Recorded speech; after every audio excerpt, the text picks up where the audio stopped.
There's magic in the air and healing at your fingertips. I'm your host, Silva Florence, and this is Magic, Medicine, and Mayhem.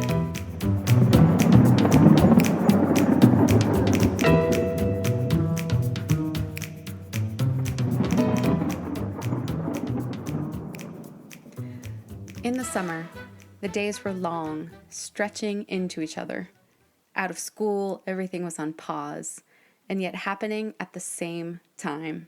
This collection of weeks when anything was possible. This is a quote from a novel called Along for the Ride, written by Sarah Dessen. And whether or not you are on a pause from school, or if you're still working, maybe you're preparing as I am for a summer vacation, I really do agree that summer is a collection of weeks when anything is possible. It's that chaotic Mars energy, masculine energy, the go-getter energy. It's the heat, which kind of makes everybody a little bit crazy. It's the season of sweating and lemonade and summer love and adventure. And when you go out in nature, you see little bits and examples of all of these things. So as I said in the last episode, and you might want to go back and listen to it if you want a more in-depth explanation of what's going on in the life of your podcast host, I will be back with you in September with brand new episodes, and in October, starting 4 episodes a month, 4 episodes to bring you deeply and intimately in touch with nature, your inner nature, magic, and the power of storytelling. I can't wait. But first of all, we all need to go out and enjoy our summer. And you can do that by coming out with me for a walk in the Tuscan hills.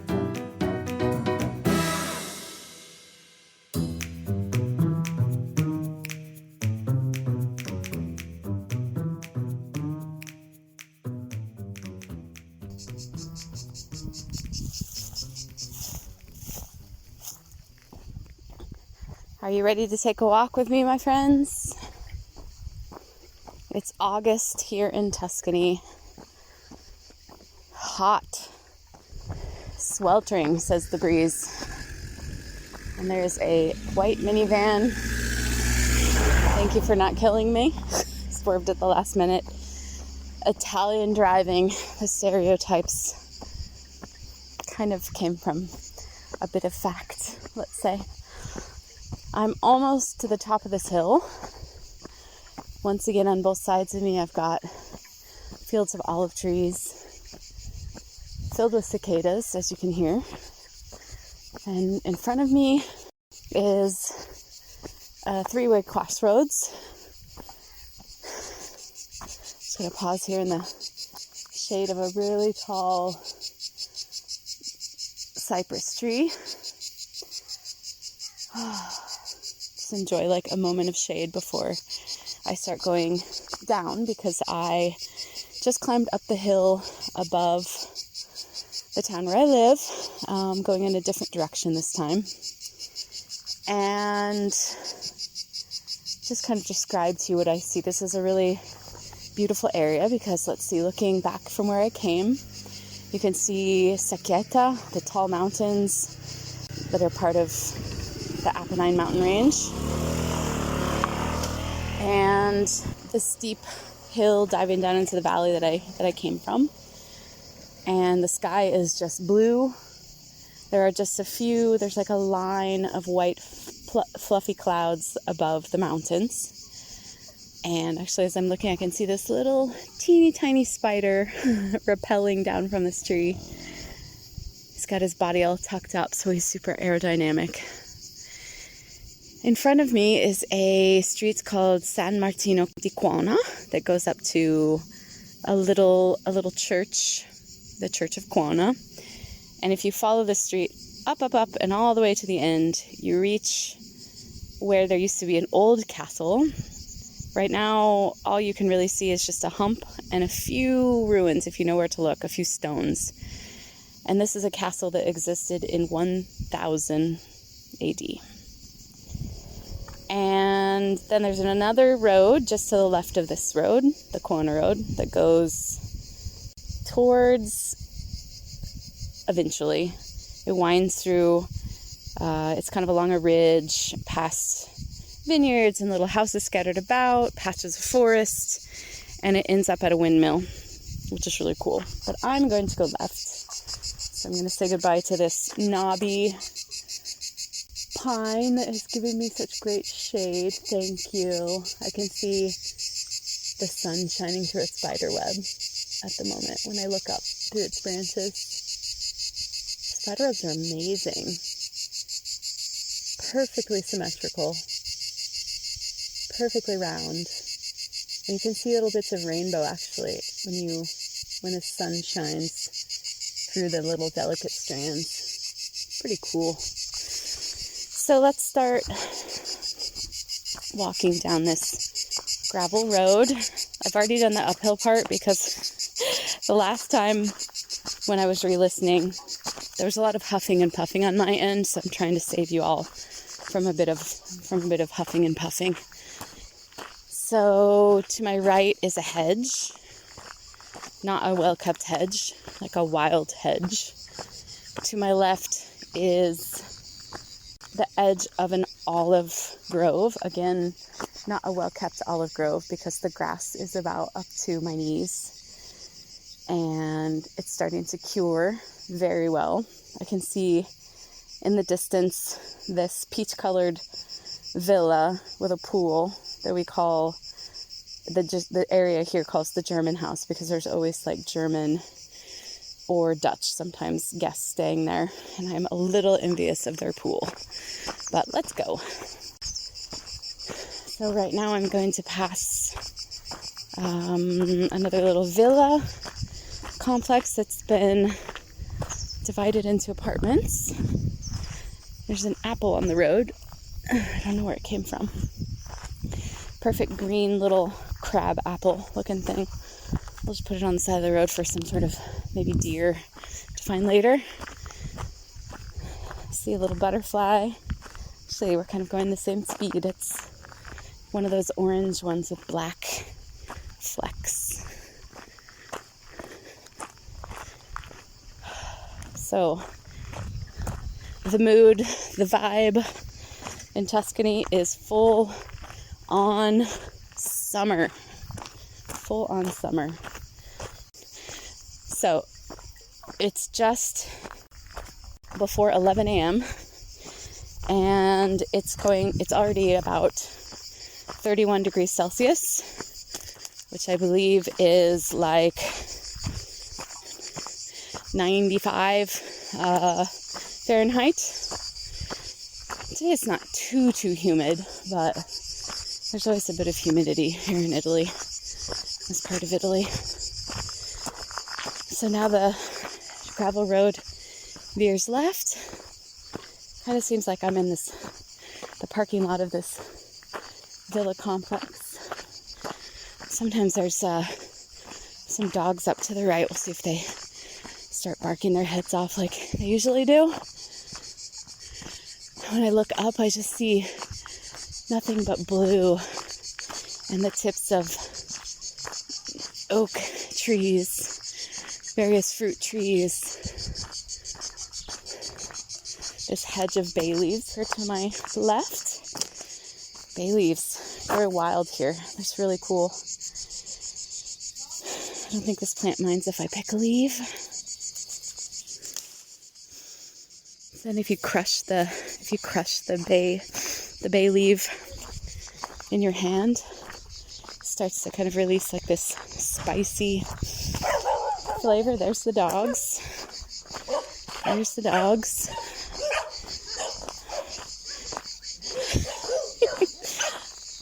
And we'll just keep going down. Let the dogs do their thing.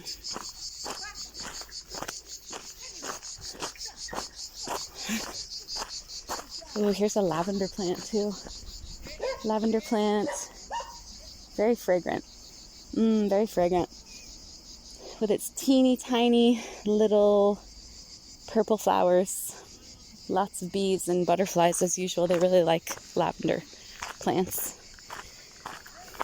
In this part of their fence, they've grown some beautiful ivy mixed in with like grape leaves. It's very Mediterranean. All right, so now we're going down the steepest part of this road. And we're going to pass through another olive grove. And ahead of me, the road, as I said, is quite steep and filled with these like really loose, big pieces of gravel. So I'm not going to promise you I won't slip. We'll see what happens. But this is one of my favorite walks when I have a little bit more time, because it takes a little longer. It's a bit of a longer loop.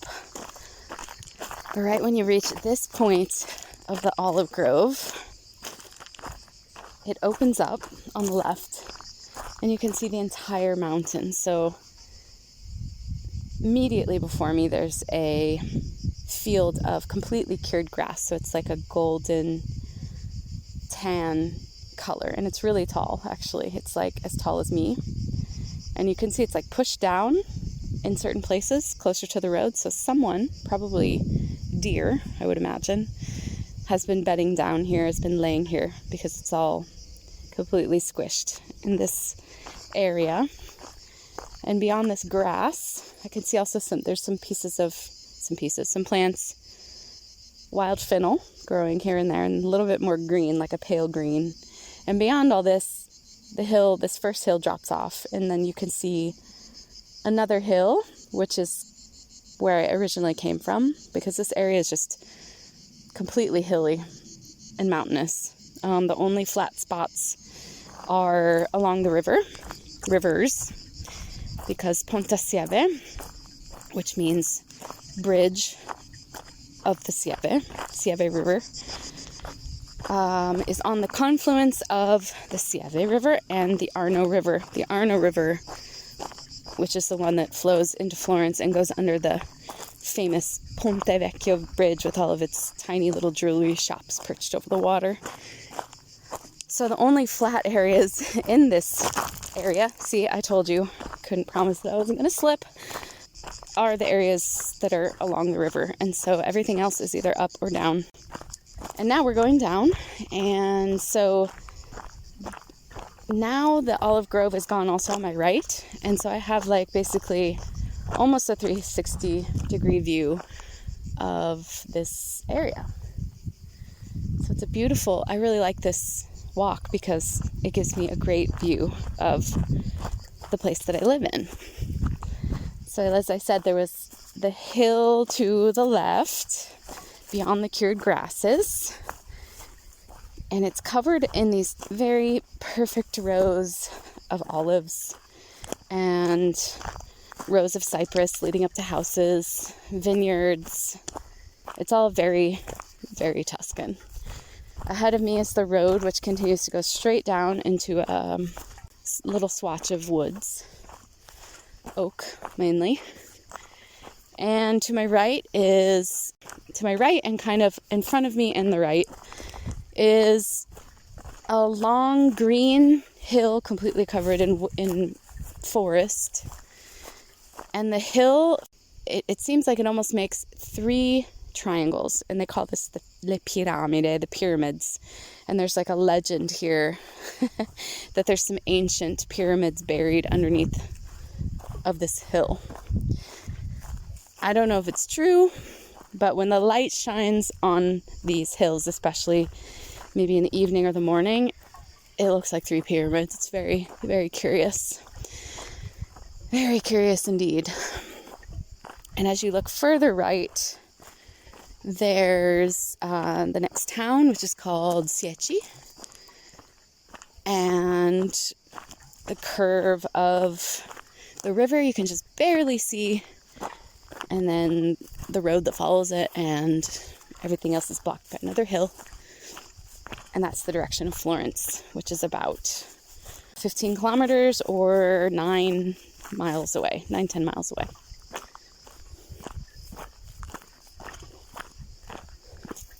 I don't know if you heard that, but there was a giant green grasshopper that just jumped from the road into these cured grasses. And there is zero shade here, so I am feeling the heat of this August. And to my left here is this boulder.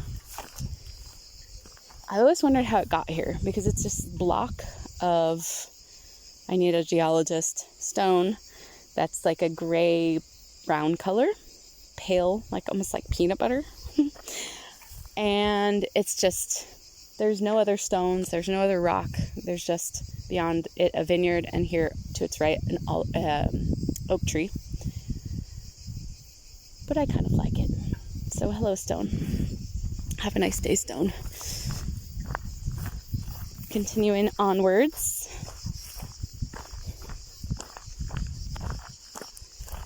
Now there's a vineyard to my left.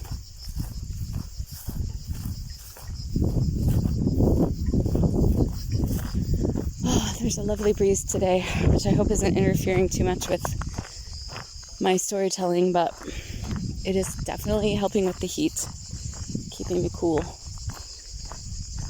And it's not a completely hot breeze yet, which is really nice, because a lot of the time there's this feeling of being inside of an oven, and I'm sure it's going to be like that later, because the breeze is just as hot as the rest of the air around you, and it doesn't actually cool you off so much.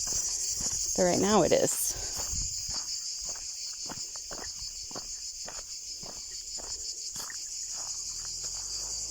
So here we've reached this grove of olive trees where there's cicadas going full blast. And I think it's a nice place to stop and let you all tune into your senses.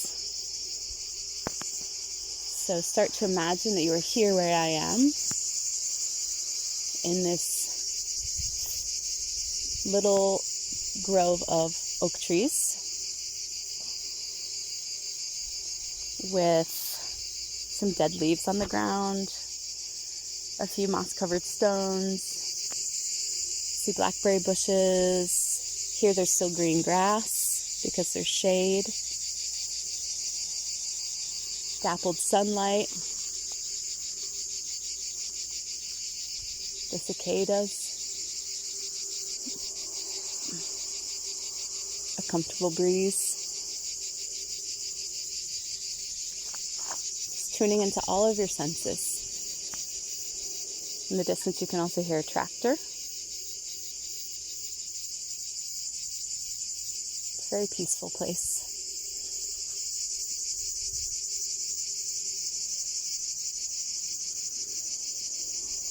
So I invite you just to close your eyes perhaps, take some deep breaths, and just sink into the feeling of being in nature, whether you're walking while listening or whether you're driving. If you're driving, please don't close your eyes. Or if you're in the comfort of your own home. And just relax. Relax, be receptive. Invite in peace.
So continuing on,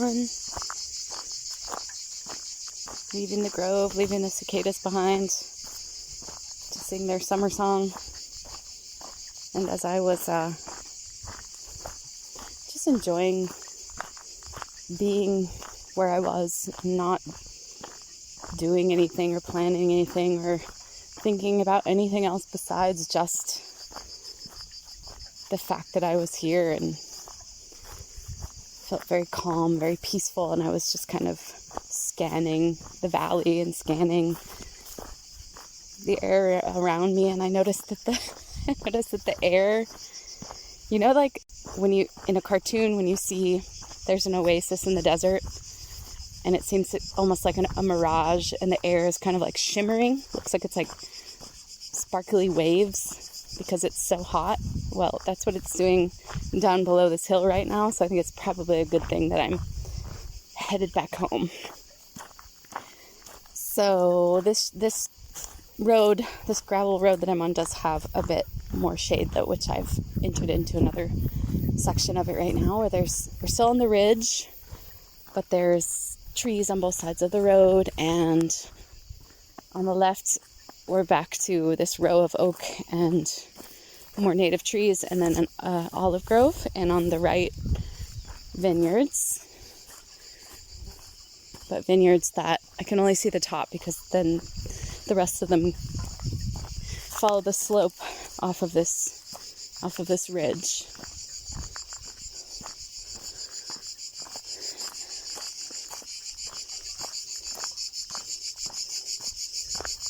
This road is always very relaxing to walk on because I never see anyone. There's houses like the ones that I passed where the dogs were barking, and then there's no more houses until a few more minutes away. There's a house. One time I saw a man in a tractor on this road, but usually I'm alone, which is really nice because, like I said, I live just outside of Florence where there's hordes of tourists, but I can come to a little road like this and I suddenly feel like I'm in the countryside on my own, just me and nature. And I know that it's not as easy for everyone to feel so comfortable in nature. When I talk about going out into nature alone, like I'm a big fan of taking my tent and camping in the woods for a day or two on my own, bringing some food, bringing my little stove. I haven't done that in a while. Actually, I would like to do that again soon. And a lot of people, mention like, well, aren't you afraid? But I'm not really sure exactly what they are afraid of. I'm cautious, alert, aware, curious. I'm not going to do something stupid like go around an animal that has a small, it's young, an animal and it's young. I try very hard not to put myself in danger, but I think it's about remembering that we're not so separate from nature as we have come to believe, that there was a time when we all lived in the forest or the desert or the plains, and remembering that these fears evolved to keep us safe. But then there were other fears that were added on by society and by our upbringing and by the anxiety that we have thanks to our insane modern lives. So maybe it's about trying to sort out which fears are those ones that we evolved with and which ones we believe in or have been taught to believe in. And maybe it involves just, there's the other dog, trying to go out in nature a little bit more and see that instead of fear, you can become alert and aware and reverent. Hello! Oh, it's a little black Cocker Spaniel wagging his tail and barking. It's really cute, actually. Oh, there's a bamboo grove. Can you hear them rustling when I move them with my hands?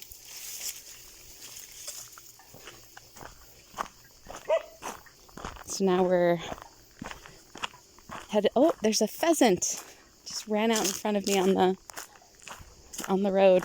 Pheasants are so amazing. They're so funny because they literally draw attention to themselves by trying to escape you, but you don't even notice them until they make a bunch of noise and run across the road and freak out and feathers go everywhere. I see it running through this grove, kind of ducking left and right, left and right, left and right. Pheasants.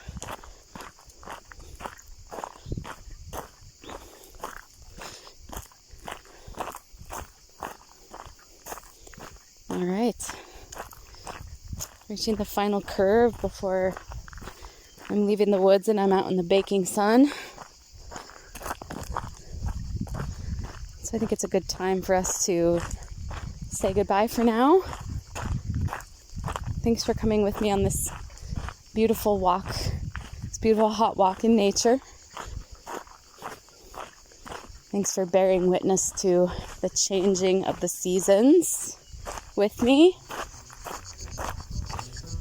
And I hope that you have a wonderful rest of your week.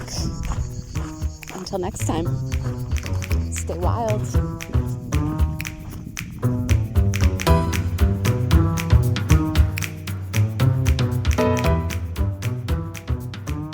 Thanks for listening to Magic, Medicine, and Mayhem. If you like this podcast, please subscribe, rate, and review on Apple Podcasts. This helps others like you who want to get in touch with nature and their inner nature find this podcast. If you want to hear more from me, you can follow me on Instagram at Silva_Florence and at Magic, Medicine, and Mayhem. To receive podcasts, reminders, updates, announcements, freebies, and more, you can go to www.silvaflorence.com and sign up for the free Crescent newsletter. Until next time.